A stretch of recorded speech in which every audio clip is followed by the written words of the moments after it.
Anal fissure అంటారు. Anal fissure. దీన్ని ఆయుర్వేదంలో పరికర్తిక అనే పదం వాడతాం. అంటే ఏంటంటే ఇది మలద్వారం దగ్గర చిన్న చిన్న చీలికలు ఏర్పడి పుండ్లు పడటం జరుగుతుంటుంది. ఎందుకు జరుగుతుంది అంటే ఈ పుండ్లు పడి దాని దగ్గర నుంచి మలంతో పాటు రక్తం రావటము. ఆ రక్తం చూసి భయపడి కంగారు పడిపోయి సహజంగా అందరూ పైల్స్ అనుకుంటా ఉంటారు. డాక్టర్ దగ్గరికి వచ్చేటప్పుడు కూడా డాక్టర్ గారు మాకు పైల్స్ వచ్చినాయండి బ్లడ్ పడుతుందని వస్తారు. కానీ ఎగ్జామిన్ చేసి చూసినప్పుడు అది పైల్స్ కాదు యానల్ ఫిషర్ అని చాలామందిలో చూడటం జరుగుతుంటుంది.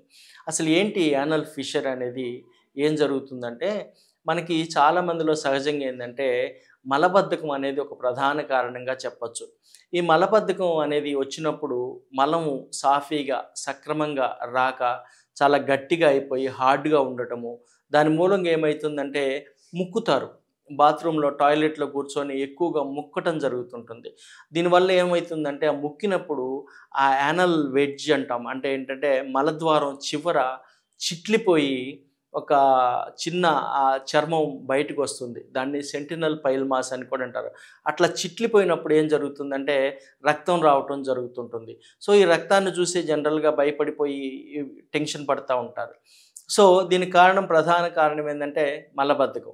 అసలు మలబద్ధకం ఎందుకు రావటం జరుగుతుంటుంది అంటే మన లైఫ్ స్టైల్ ప్రాపర్‌గా లేకపోవడం అనమాట. అంటే ఏంటంటే నీరు సక్రమంగా తీసుకోకుండా ఉండడం. రోజు మొత్తం మీద కనీసం ఒక 4-5 లీటర్స్ ఆఫ్ వాటర్ తీసుకుంటే కదా మనం తీసుకున్న ఆహారం సక్రమంగా జీర్ణమయ్యి అది మలంగా మారి ఇబ్బంది పడకుండా మలబద్ధకం లేకుండా మల నిర్వహణ సక్రమంగా జరుగుతుంటుంది.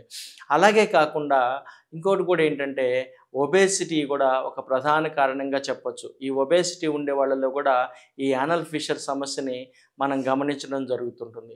ఇలా కాకుండా మనకేం జరుగుతుందంటే కొన్ని రకాల అనారోగ్య సమస్యలు, జీర్ణకోశ సమస్యలు ఉన్నప్పుడు అంటే అల్సర్స్ గానీ, ఎసిడిటీ గానీ, గ్యాస్ ట్రబుల్ గానీ ఇలాంటివి ఉన్నప్పుడు కూడా ఈ మలబద్ధకం కారణంగా రావటం జరుగుతుంటుంది.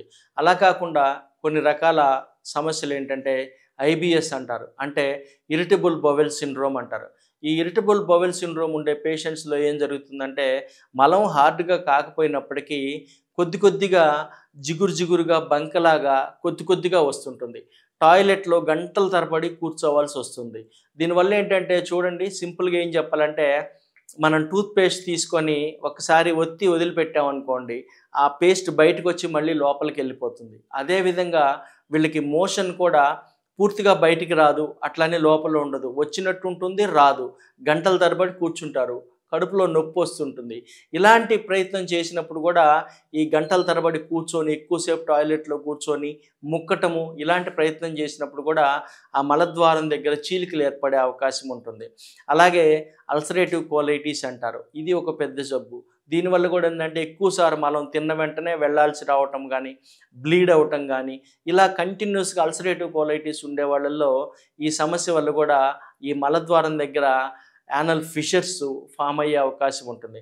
ఇలా కాకుండా కొన్ని రకాల ఇన్ఫెక్షన్స్ గానీ, ట్యూబర్కులోసిస్ గానీ, పెద్ద పేగులో క్యాన్సర్స్ గానీ ఇలాంటివి ఉన్నప్పుడు ఈ యానల్ ఫిషర్స్ ఫార్మ్ అయ్యే అవకాశం ఉంటుంది.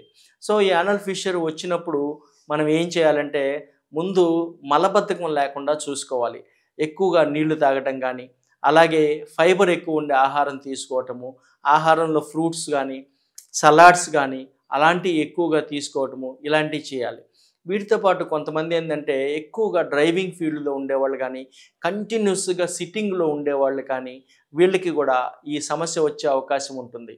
సో, ఇలాంటివి వచ్చినప్పుడు మనం ఏం చేయాలి? సింపుల్‌గా మీరేం చేయొచ్చంటే వేడి నీళ్ళు ఉంటాయి కదా! వేడి నీళ్ళు మనం మోషన్ అయిపోయిన తర్వాత రోజు వేడి నీళ్ళలో కొంచెం బెటాడిన్ లోషన్ దొరుకుతుంది మనకి మెడికల్ షాప్స్‌లో ఎక్కడైనా గానీ. ఆ బెటాడిన్ లోషన్ గనక వేడి నీళ్ళలో యేసుకొని రోజు ఒక పావుగంట నుంచి 20 నిమిషాలు గనక దాంట్లో కూర్చున్నట్లయితే మనకి కొంచెం ఆ స్మూత్ మజిల్స్ రిలాక్స్ అయ్యి, స్ఫింక్టర్స్ రిలాక్స్ అయ్యి, మోషన్ ఫ్రీ అయ్యి, ఈ సమస్య పెద్దగా ఇబ్బంది పెట్టకుండా ఉంటుంది. ఆ వూండ్ కూడా హీల్ అయ్యే అవకాశం ఉంటుంది. అప్పటికి కూడా మనకి పరిష్కారం కాలేదనుకుంటే మీరేం చేయొచ్చంటే కరక్కాయ దొరుకుతుంది మనకి ఆయుర్వేదిక్ షాప్స్‌లో ఎక్కడైనా గానీ పచారీ కొట్టల్లో.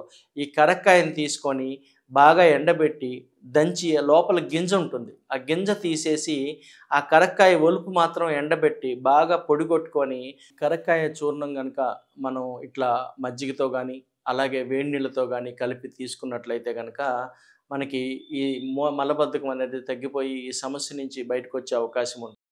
అలాగే మీరు ఇది చేసినప్పటికీ కూడా మీకు ఈ సమస్య నుంచి పరిష్కారం దొరకనట్లయితే గనక, మీరు కింద తెలియజేసిన నంబర్‌లకి మీరు కాల్ చేసినట్లయితే డెఫినిట్‌గా మీకు మేము మెడిసిన్స్ ద్వారా గానీ, దానికి ట్రీట్మెంట్స్ ఉంటాయి. పంచకర్మలో ఆయా మాత్రావస్థి అని ఇలా ట్రీట్మెంట్స్ ఉంటాయి. ఆ ట్రీట్మెంట్స్ ద్వారా గానీ మీకు సులభంగా ఈ సమస్యని పరిష్కరించే అవకాశం ఉంటుంది.